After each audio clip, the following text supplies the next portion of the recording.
Well, you clicked on Weather on Demand with morning meteorologist Sean Householder for UpperMichiganSource.com. Here's a look at the national map, and we're starting to see high pressure nose its way in just to our north and west. But take a closer look at this latest storm system and the deep low pressure now working over the Sierra Nevadas. That'll eventually swing through the Rockies. Some winter weather expected there, even some severe weather for parts of, say, northern Texas into Oklahoma, parts of Nebraska first thing this morning.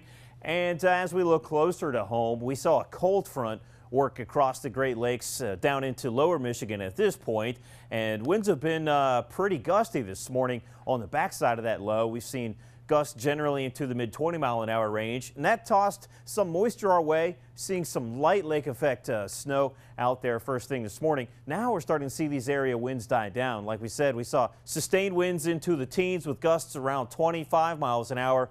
Already starting to see that dying down with high pressure nosing in. So some of the cooler spots working into the mid-20s across the UP, mid and upper 30s elsewhere. Some cold air all across parts of Canada. You saw Thompson checking in with single digits. Regina reading into the teens. Winnipeg feeling 23 first thing this morning.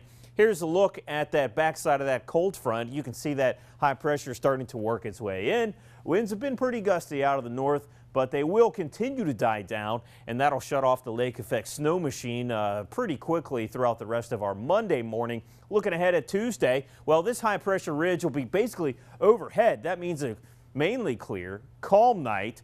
That'll mean one of the coldest nights we've seen all season so far, and then that system, you can see that warm front lifting in. It'll actually be mainly snow. That could work in as early as, say, lunchtime along that Wisconsin line, spreading north and east across the UP throughout the rest of our Tuesday afternoon. But for this afternoon, the day planner breaks down like this. Well, we see those strong winds out of the north dying down pretty quickly this morning, and that'll shut off the lake effect snow machine. Turns out to be a pretty nice day.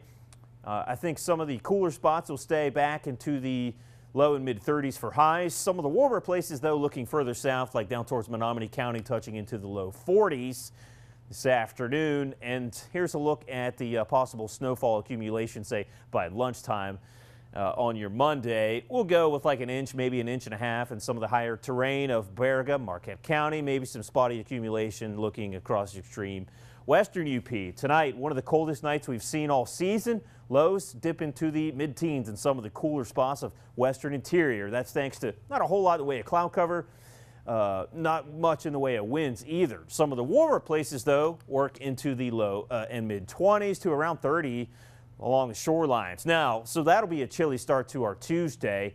We start mainly sunny. We'll see increasing clouds as the day wears on. Chance for mainly snow. We'll see some rain mixing in across the eastern UP, a little bit warmer there into the 40s. TV 6-day forecast may see a mix of precipitation on your Wednesday morning, but it's warm enough for all rain on that Halloween, so maybe choose a Halloween costume like the Gloucester fisherman or something. And then it's some cold air works in with some snow for the weekend. Have a great week.